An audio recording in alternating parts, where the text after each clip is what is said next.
중1 아이들이 너무 힘든 것 같아요. 중1 제일 힘듭니다. 네. 그래서 내가 생각했던 그 중등이 아니네라는 이런 생각도 들었고, 블로그 글을 쓰고 한번 봐주셨으면 좋겠다 했었는데 그 제목이 이제 더 이상 중등 무속하지 않습니다. 가 제목이었었어요. 그래서 저는 아이들이 좀 즐겁게 수학 공부하는 그 모습을 보는 게 행복하고 좋았는데 그렇지 않은 걸 보니 너무 힘든 거예요. 그래서 이제 더 이상 이제 좀 아이들이 정리를 해야겠다라고 생각하고 실제로도 정리를 지금 좀 했고 이제 그 6학년 아이들만 데리고 가려고 하고 신규는 받지 않겠다라는 그런 생각을 가지고 한 명이 소중한데 왜 안 받습니까? 이게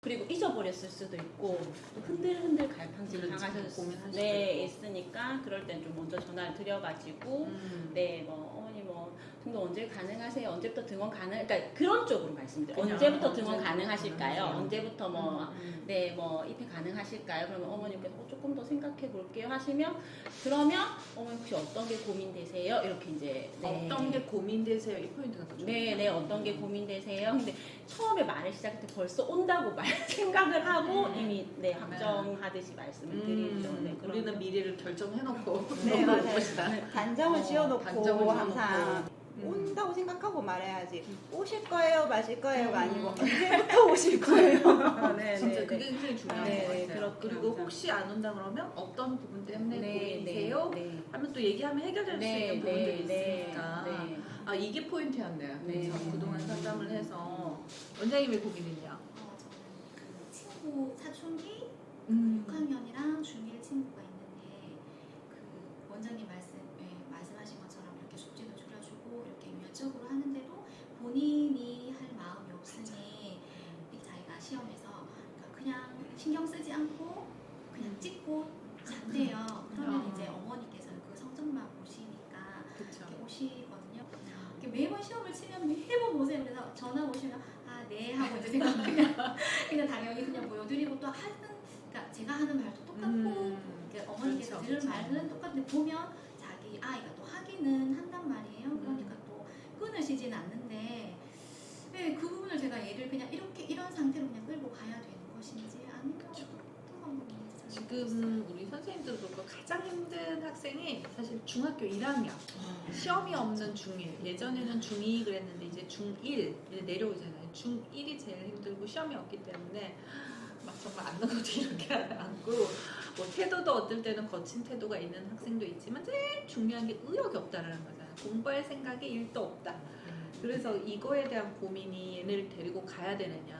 강사로서 이제 선생님으로서 교육자로서는 얘를 그냥 쉬게 하는 게 맞지 않냐 이런 고민들을 많이 하시거든요. 일단 사춘기 친구들은 저도 예전에는 나는 도저히 교육자로서 쟤를 데리고 있을 수 없다. 이렇게 원비 받는 게 너무 죄송하다.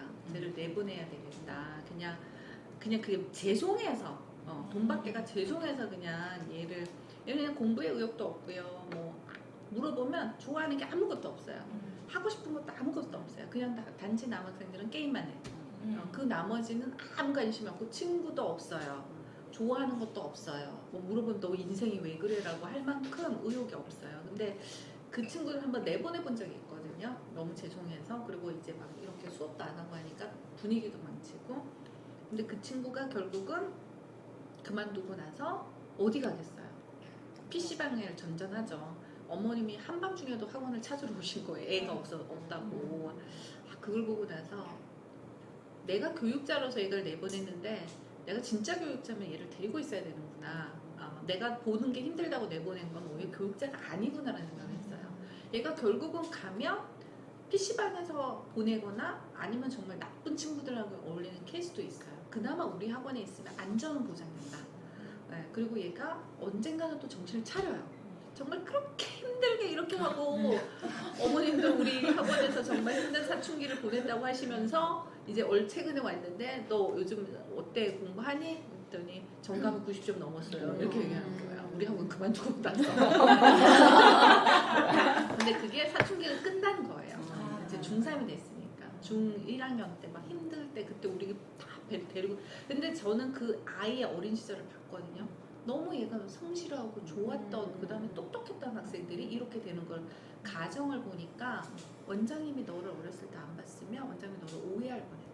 이 방황하는 시기이고, 이거는 사실은 뭐 의사들은 질병이라고도 표현을 하잖아요. 사춘기라는 게 좀 심하게 오기도 한데, 제가 많은 아이들을 경험해보고 많은 아이들을 가르쳐보면 이 시기가 지나면 다시 돌아오더라고요. 네. 근데 기다리는 동안 좀 인내심이 좀 필요해요. 그래서 어머님도 좀 기다려주시고 저도 얘를 기다려줄 거예요. 근데 학습적인 부분은 어머님이 생각하시는 그 성과가 안 나올 거예요. 그래서 그 부분은 어머님께서 마음을 좀 내려주시면 제가 분명히 얘가 다시 돌아올 수 있도록 학원에서도 신경 쓰겠습니다.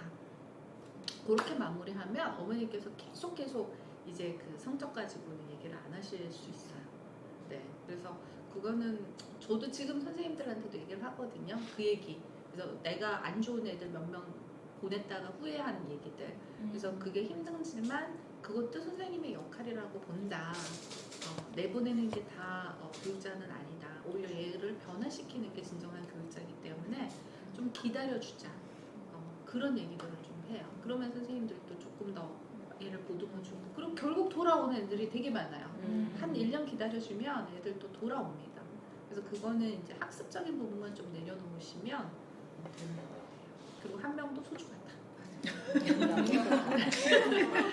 내고 싶은 그런 마음은 저도 없는데, 그쵸. 얘를 제가 어떻게 조금 해서 조금 변화를 네. 미션으로 이번에 있잖아요. 그죠? 네. 그래서 제가 먼저 얘를 어떻게 정말 저한테 미션인 네. 거예요. 얘를 어떻게 조금 변화를 시키지? 네. 사춘기를 극복하는 가장 좋은 거는 선생님이 재밌어야 돼요. 애들이랑 뭔가 필이 맞아야 돼요. 그러니까 중학생, 6학년들을 다루는 방법은 일단 선생님이 그게 문제라고 보면 안 돼요. 문제가 아니고 그걸 그냥 유쾌하게 넘길 수 있는 유머 감각. 이게 있으면 이 아이들도 되게 학원에서 재밌어 하는데, 사춘기 내가 중학생 원장님들 이제 영상을 보면 정말 애들이랑 저렇게 논다고 노는 거예요. 애들이 일단 학원에 와서 원장님들이랑 마음 편하게 올 수 있게 하는 거. 이게 지금 사춘기에서는 핵심이지 않나 그런 생각이 좀 들긴 해요. 저도 재밌는 사람이 아니잖아요. 그 재밌는 원장님들이랑 재밌는 선생님들을 보면 저렇게 해야 중학생 애들은 오겠구나. 그 애들이 결국 마음을 열어야 공부를 하겠구나. 그래서 조금 중학생들을 사춘기 애들은 좀 재밌게 접근을 해보시는 거. 항상 고학년은 친구가 있지, 정학년은 했어요 이러지만 중학교 야 왔니? 뭐 했어? 뭐 오늘 뭐 갔다 왔노? 뭐 이렇게 경상도사들은 사투리 재밌구나 되게 야구 같다. 그래서 우리는 선생님은 한번 뭐 야구에 또 관심이 있어요. 우리 야구 좋아하면 이제 야구 얘기, 뭐 게임 좋아하면 또 게임 얘기, 이런 것들. 그러니까 아이들을 결국 변화시키는 것도 그 아이의 감신사를 내가 얘기해 주는 거. 그래서 항상 너 뭐 좋아하니? 너 시간 될 때 그러면 뭐 하고 노니? 이걸 물어봐가지고 나 사투리 왜 쓰지? 그렇게 물어봐서 그 관심사를 좀 공유해 보시면 제일 좋긴 할 것 같아요. 네, 우리 원장님은요? 저는 사실 제일 처음에 학원을 오픈했을 때 중학생 타겟으로 학원을 운영하고 싶었거든요. 네. 근데 이제 실장님과 그때 통화를 했었을 때 저희 학원의 맞은편이 이제 초등학교, 중학교가 있는데 초등 전교생이 1000명 정도 되고 그러니 초등 100명을 목표로 해서 학원 운영하시라 라고 저한테 이제 말씀하셨었어요. 네. 근데 이제 저는 사실 사범대를 졸업을 해서 중고등 수학만 이제 하다가 초등 약간 처음에 이제 이렇게 생각을 했었는데, 그래서 마음을 확 정하지 못하고 초중등 전문 수학으로 일단 시작을 했어요. 시작을 했는데 정말 초등학생이 많이 등록을 했었거든요. 등록했고 작년 12월에 저 골목학원 6개월 했었을 때 사실 19명이었어요. 그때 19명이었고 근데 중등이 3명인가 그랬고 나머지가 다 초등이었고 네. 그래서 진짜 나는 초등으로 해야 되나 보다 라고 이제 생각하고 고교육때 졸업할 때는 50명도 되겠지 이렇게 이제 생각을 하고 있었어요.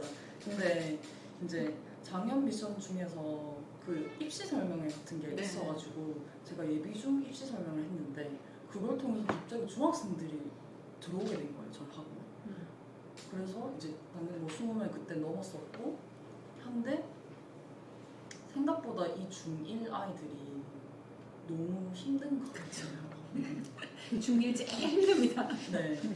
그래서 내가 생각했던 그 중등이 아니네라는 이런 생각도 들었고 또 이제 막 초등을 졸업하고 중등 올라오다 보니까 좀 애매한 거예요. 시험도 없고 학부모님께도 많이 이렇게 있고 아이들이 또 잘하고 있고 해서 미션을 하면서도 진짜 고민을 많이 했었거든요. 3단계에. 그래서 이렇게 문의가 사실 중간에도 막 왔었는데 받고 싶지가 않은 거예요.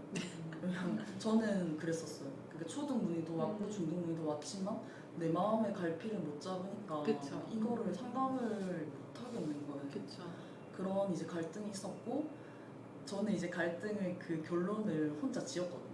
그게 이제 6월달에 지었었고 제가 원장님들께도 블로그 글을 쓰고 한번 봐주셨으면 좋겠다 했었는데 그 제목이 이제 더 이상 중등 무속하지 않습니다.